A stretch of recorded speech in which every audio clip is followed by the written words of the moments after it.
wabarakatuh. For mental health break,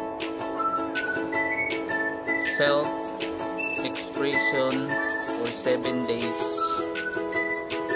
First of all, what I did during the mental health break for 7 days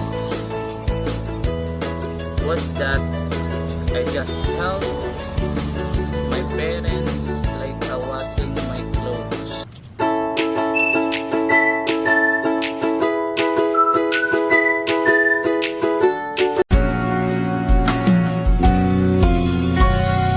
Balikan man ang hirap, luwat lahat.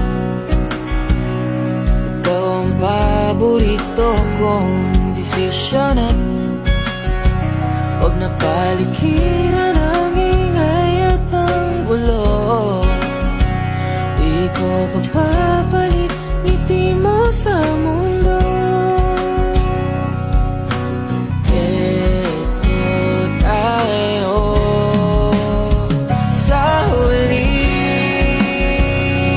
palagi. Babalik pa rin sa yakap mo hanggang sa huli palagi. Pipiliin kong maging sa'yo ulit-ulitin man. Nais kong malaman mong iyo ako.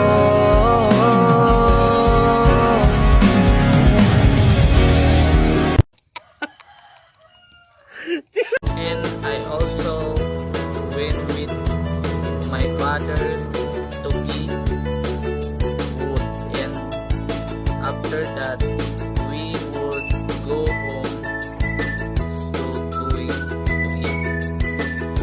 When we eat, we are together as a family: father, mother, sister, and brother.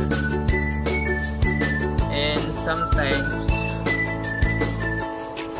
I am not doing anything at home. I just listen to music and video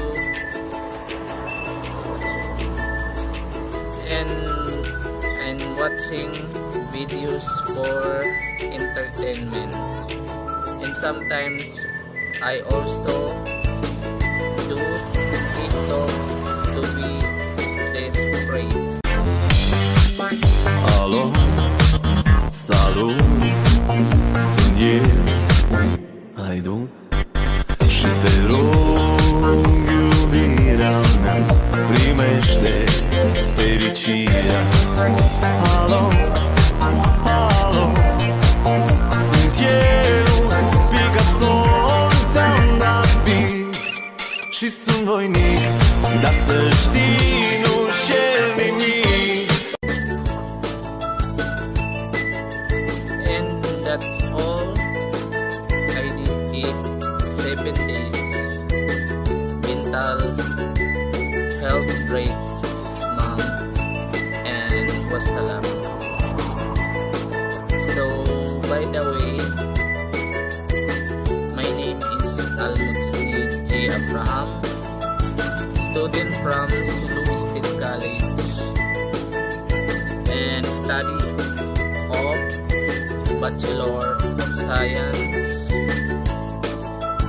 Information in